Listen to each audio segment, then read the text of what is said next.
आणि आता राज्यात कोणाच्या कोणत्या विधानांनी काय पडसाद उमटलेत पाहूया आमचं विशेष सदर बाईट कट टू कट।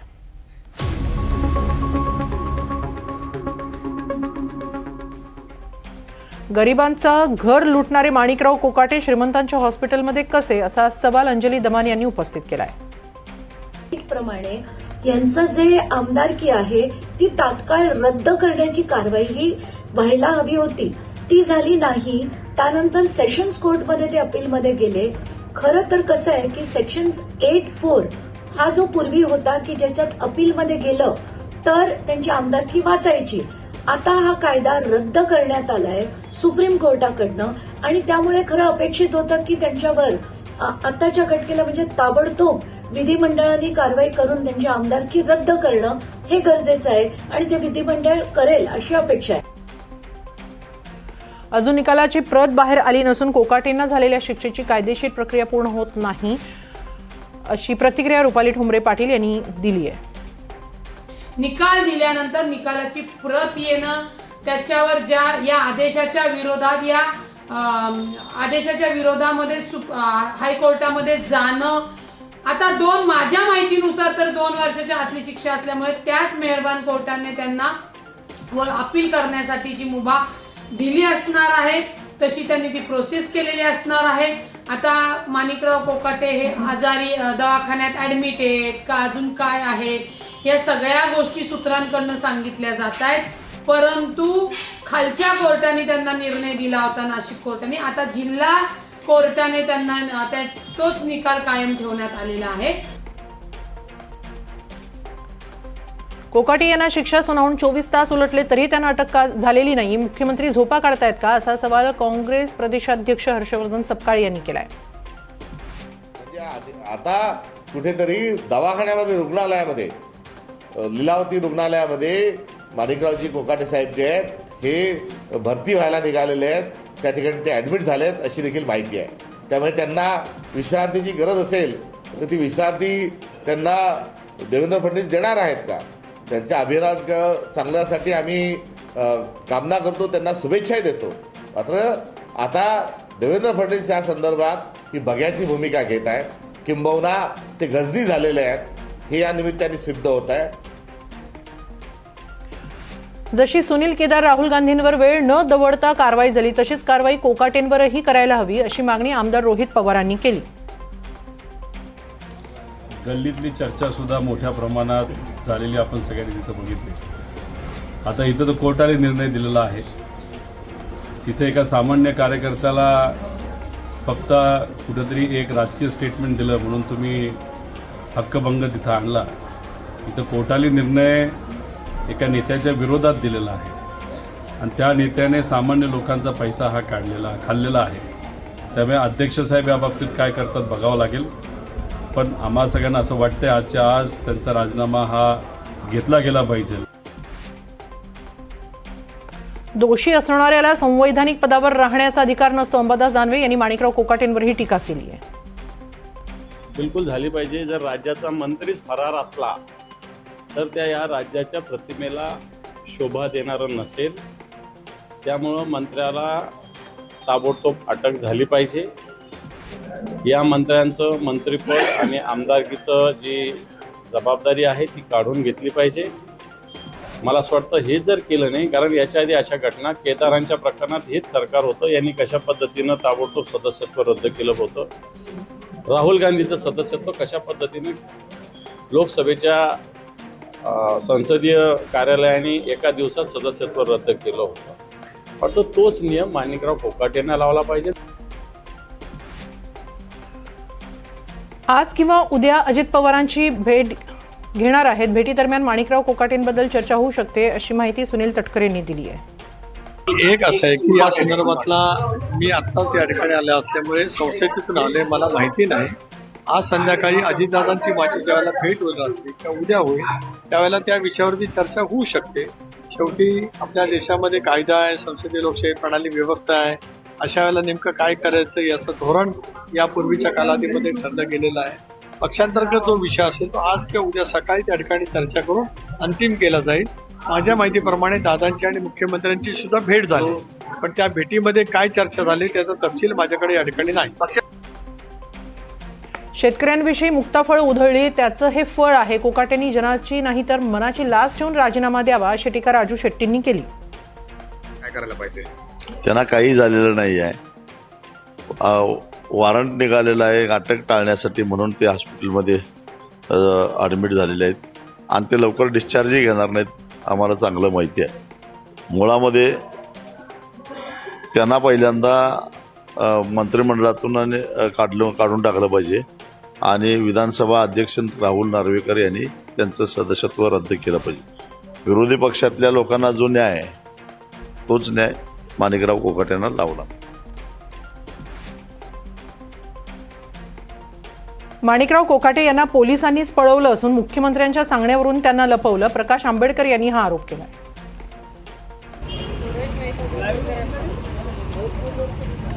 मंत्रीच गायब झाला असेल तर सामान्य माणसं गायब झाली तर आश्चर्य नाही. हे पोलीस डिपार्टमेंटनीच पळवलेलं आहे असं त्या ठिकाणी. त्याला इतर कोणीच पळवलेलं नाही, पोलीस डिपार्टमेंटनीच पळवलेलं आहे आणि कोकाटेंना असलेल्या पोलिसांनीच लपवलेलं आहे आणि ते मुख्यमंत्र्यांच्या सांगण्यावरनं लपवलेलं आहे अशी परिस्थिती आहे. काहीही होणार नाही, केंद्र सरकार पाठीशी आहे, राज्य सरकार कोकाटेंच्या पाठीशी आहे अशी प्रतिक्रिया काँग्रेस आमदार सतेज पाटील यांनी दिली आहे. काही होणार नाही. केंद्र सरकार पाठीमागं आहे, राज्य सरकार पाठीमागं आहे. त्यामुळं शिरसाट असू देत किंवा कोकाटे असू देत किंवा पैशाच्या बॅगा त्या ठिकाणी मोजल्या जातात, जमिनी कुणाकुणाच्या काढून घेतल्या जात आहेत, एवढे घोटाळे होत आहेत. कुठल्या मंत्र्यावर कारवाई झालेली गेल्या वर्षभरामध्ये आम्ही बघितलेली नाही. त्यामुळं मला नाही वाटत सरकार हे संवेदनशील आहे. अशा कुठल्या कारवाई होतील अशी अपेक्षाच आता जनतेने सोडून दिलेली आहे. सरकारला मोठा आरसा गिफ्ट करण्याची गरज आहे. कोकाटेंनी राजीनामा दिलाच पाहिजे अशी टीका सुषमा अंधारेंनी केली आहे. शिवसेनेची भूमिका ही स्पष्ट आहे. शिवसेना उद्धव बाळासाहेब ठाकरे पक्षाने स्पष्टपणे काल माणिकराव ठाकरे यांच्या राजीनाम्याची मागणी केलेली आहे. माणिकराव कोकाटे यांच्या राजीनाम्याची मागणी केलेली आहे. या सरकारच्या इतक्या धडाधड विकेट पडत आहेत तरीही हे सरकार पारदर्शकतेचे ज्या पद्धतीने स्वतःची पाठ थोपटून घेत गुणगान करत आहे, मला वाटतं या सरकारला जरा एक मोठा आरसा प्रेझेंट घेऊन देण्याची गरज आहे. धनंजय मुंडेंना मंत्रिपद मिळालं तर 100 वाल्मिक कराड तयार होतील अशी टीका धनंजय देशमुख यांनी मुंडेंवर केली आहे. मी आजच त्या गोष्टीवर बोलत नाही, पण जर असं काही व्हायचं म्हणजे तुमच्याकडून मला अधिकृत माहिती कळाली तर असं जर काही झालं तर 100 वाल्मिक कराड, 1000 त्याच्या टोळ्या आणि शेकडो खून व्हायला लवकरच सुरुवात होईल. शासनाला करायचं असेल तर त्यांनी त्यांचा विचार जे काही पद्धतीनं करायचा आहे ते करावा. यावर मी अधिकृत माहिती आल्यानंतर सगळे पुरावे माझ्याकडे आहेत की ही टोळी कशी या राज्य आश्रयाखाली होती, राजकीय आश्रय कसा घेत होती आणि हे निष्पाप लोकांना कसं संपत होती. आत्ता एवढंच मी अपेक्षित ठेवतो बोलणं. त्यानंतर ज्यावेळेस अधिकृत काही मला बातमी भेटेल त्यावेळेस मी हे सगळं पुराव्यानिशी तुम्हाला देईन. सातारा ड्रग्ज प्रकरणात सुषमा अंधारे यांनी एकनाथ शिंदे यांच्या भावावर गंभीर आरोप केले. ड्रग्ज प्रकरणातील आरोपी हा शिंदेंचा भाऊ असल्याचं अंधारेंनी म्हटलंय. आता ही 3 माणसं या शेडमध्ये कशी आली, आसामहून इकडे कशी आली, कुणी आणलं असेल बरं त्यांना इकडे? ह्या सगळ्यांची उत्तरं शोधली पाहिजेत कुणीतरी. 45 किलो ड्रग्ज नुसतं तिथे सापडलं म्हणजे खूप सारं ड्रग्ज असेल. कुणी आणलं त्यांना? ह्याच्यातले काही बांगलादेशी आहेत असं म्हटलं जातंय. बांगलादेशी आलेत, अहो एरवी शोधून शोधून काढतात. मग आता किरीट सोमय्या, राणा राणे, कंगना रनौत, वेर आर दे? हे सगळे लोक कुठे आहेत? ते का प्रश्न उपस्थित करत नाहीयेत की ही 3 लोक इथे का आली? बरं, ही 3 लोक कसलं काम करत होती? ही लोक याचा एकाचा पत्ता आसामचा आहे. काल हर्षवर्धनजी सपकाळ साहेब यांनी असं म्हटलंय की हे बांगलादेशी आहेत. हे बांगलादेशी आहेत की नाही हे अजून पोलीस स्पष्टपणे सांगू शकतील. पण अतिशय महत्वाची आणि स्फोटक गोष्ट ही आहे की या संबंधाने तुषार दोशींनी काही बातमी लपवलेली आहे, काही माहिती लपवलेली आहे. माहिती काय लपवली आहे तुषार दोशींनी? तुषार दोशींनी ही माहिती लपवली की प्रकाश शिंदे नेमका कोण आहे. तर प्रकाश शिंदेचा संबंध काय, तर पोलिसांनी जी माहिती दिली होती आणि पोलिसांनी जे म्हटलं होतं आणि ज्याच्यानुसार अनेक ठिकाणी बातम्या आलेल्या आहेत, हे मी सांगितलं पाहिजे आवर्जून. कारण मी ड्रगच्या रॅकेटवर गेली 3 वर्ष काम करते आणि 3 वर्ष काम करताना शंभूराज देसाईंनी माझ्यावर अब्रू नुकसानीची केस 20 टाकायची भाषा केली. मी घाबरत नाही तुमच्या केसेसना, कारण प्रश्न इथल्या युवा पिढीच्या भविष्याचा आहे. वाल्मिक कराडचा जामीन अर्ज फेटाळल्यानंतर धनंजय देशमुख यांनी आपल्या भावना व्यक्त केल्या. जोपर्यंत आरोपींना फासावर लटकवलं जात नाही तोपर्यंत आम्हाला कोणताही दिलासा मिळणार नाही असं देशमुख म्हणाले. ज्यांनी हे सगळं मकोका लावण्यासाठीचा कायदा पारित केला, त्याच्यामध्ये जे काही त्याचं योगदान होतं, असे लोकनेते गोपीनाथरावजी मुंडे साहेब यांच्या जयंती दिवशी ही सगळी आर्ग्युमेंट होती. त्या दिवशी पूर्णत्वपणे ही आर्ग्युमेंट झाली. पुढच्या 2 दिवसात परत अजून हे सगळा युक्तिवाद चालला आणि आज महाराष्ट्राच्या न्यायव्यवस्थेवर आम्हाला एवढा मोठा आघात झालेला असताना सुद्धा आम्ही न्यायव्यवस्थेवर, मुख्यमंत्री साहेबांवर, CID SITवर आणि ह्या सगळ्या याच्यामध्ये न्यायाच्या भूमिकेत असणाऱ्या प्रत्येक घटकावर विश्वास ठेवून जे काय आज झालेलं आहे ते खऱ्या अर्थानं की विश्वास ठेवलेला आहे आणि खऱ्या अर्थानं न्याय मिळण्यास या आजच्या दिवसाला सुरुवात झालेली आहे. एकनाथ शिंदे आणि अजित पवार यांना आपल्यावर अन्याय होतोय असं वाटत असेल तर त्यांनी सत्तेतून बाहेर पडावं असं सुषमा अंधारी यांनी म्हटलंय. जर असं वाटत असेल दोन्ही उपमुख्यमंत्र्यांना की आपल्याला ठरवून अडचणीत आणलं जात आहे, तर त्यांनी अशा सत्तेत राहायचं कशाला बरं? बाहेर पडलं पाहिजे. का थांबतायत ते सत्तेमध्ये?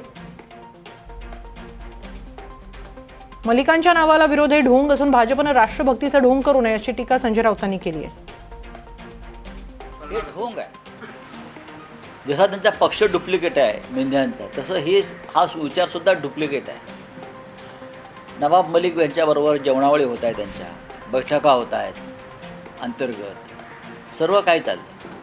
नवाब मलिक यांची एक कन्या सरकारला पाठिंबा देते आहे ना, सत्ताधारी पक्षात आहे, आणि तुम्ही ही ढोंगसुंग कशा करताय? हे थांबायला पाहिजे. नवाब मलिक हा विषय त्यांचा अंतर्गत आहे, अजित पवारांचा किंवा, पण ही कृपा करून राष्ट्रभक्तीची ढोंग करू नका.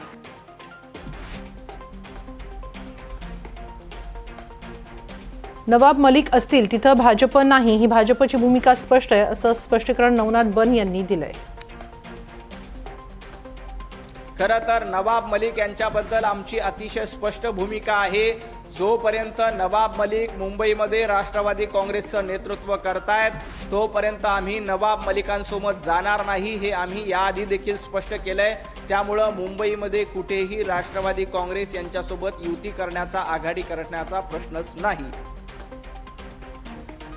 शिवसेनेचे खासदार संजय राऊत यांनी उपमुख्यमंत्री एकनाथ शिंदे गटावर जहरी टीका केली. एकनाथ शिंदे यांचा पक्ष अमित शहांची टेस्ट ट्यूब बेबी असल्याची टीका केली आहे. नाही, हे आत्ता यांना बुडबुड यायला लागलेले आहे. यापूर्वी शिवतीर्थावर अशा सभा फक्त शिवसेनाच करत आली प्रचाराच्या, मग सांगता असेल किंवा सुरुवात असेल. या शिंदे गटाचा काय संबंध आहे शिवतीर्थाशी? हां, शिंदे गटाचा शिवतीर्थाशी काय संबंध आहे त्यांना एकदा सांगा.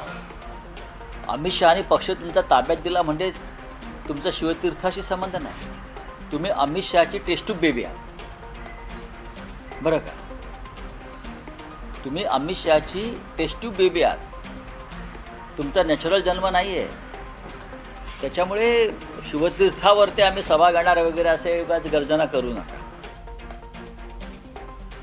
राऊतांच्या टीकेवर भाजपच्या नवनाथ बन यांनी जोरदार प्रत्युत्तर दिलंय. बहुमताचं सरकार म्हणजे जनतेचं लाडकं बाळ, फेसबुक लाईव्हवर चालवलेल्या सरकारचं खरं कृत्रिम मॉडेल असं प्रत्युत्तर बन यांनी दिलंय. खरं तर जे सरकार जनतेच्या आशीर्वादातून जन्माला आलेलं आहे त्याला टेस्ट ट्यूब बेबी म्हणणं म्हणजे हास्यास्पद आहे. ज्यांनी घरामध्ये बसून फेसबुक लाईव्ह केलं होतं ते खरे टेस्ट ट्यूब बेबी आहेत. ज्यांच्या सरकारची प्रेग्नन्सी ही घरामध्ये झाली होती आणि फेसबुक लाईव्हच्या माध्यमातून ज्यांनी आपलं सरकार चालवलं होतं, फेसबुक लाईव्हच्या माध्यमातून ज्यांनी ज्या सरकारचं संगोपन केलं होतं, अशांनी इतरांना टेस्ट ट्यूब बेबी म्हणू नये. भारतीय जनता पार्टी, एकनाथजी शिंदे आणि अजितदादा यांचं सरकार हे जनतेच्या आशीर्वादातून जन्माला आलेलं आहे. फुटलेल्या 40 आमदारांना पत्र ठरवायला हवं होतं, मात्र निवडणूक आयोगानं तसं केलं नाही. कायदा निवडणूक आयोगाच्या कोठीवर नाचतोय अशी जरी टीका राऊतांनी निवडणूक आयोगावर केली आहे. आमची अपेक्षा की निवडणूक आयोगाने हरिश्चंद्राच्या भूमिकेत असायला पाहिजे, पण ते च्या भूमिकेत आहे. आणि निवडणूक आयोग असल्यामुळे पक्षांतर बंदी कायदा जो बनवलेला आहे कठोर, त्याची अंमलबजावणी होत नाही. पक्षांतर बंदी कायद्याच्या 10व्या शेड्यूलनुसार घटनेतल्या मिंदेबरोबर गेलेले 40-42 लोक हे अपात्र ठरायलाच पाहिजे. हे घटनेच्या 10व्या शेड्यूलमध्ये असताना सुद्धा त्यांना वाचवण्याचा प्रयत्न निवडणूक आयोगानं केला, देशाच्या सुप्रीम कोर्टानं केला. अशा वेळेला कायदा काय करणार? कायदा यांच्या कोठीवर नाचतोय, नाचायला लावताय, हे दौलतजादा करताय. आयोगावर शिवीगाळ म्हणजे लोकशाहीचा अपमान आहे, असा पलटवार भाजपच्या नवनाथ बन यांनी राऊतांवर केलाय. खरं तर निवडणूक आयोगाबद्दल हरामखोर असा शब्द संजय राऊत यांनी आज वापरला. संजय राऊतजी, हरामखोर हाच शब्द तुम्हाला वापरायचा असेल तर तो उभाटा गटाबद्दल वापरला पाहिजे. 2019ला तुम्ही भारतीय जनता पार्टीसोबत युती केली आणि आमच्या पाठीत खंजीर खुपवून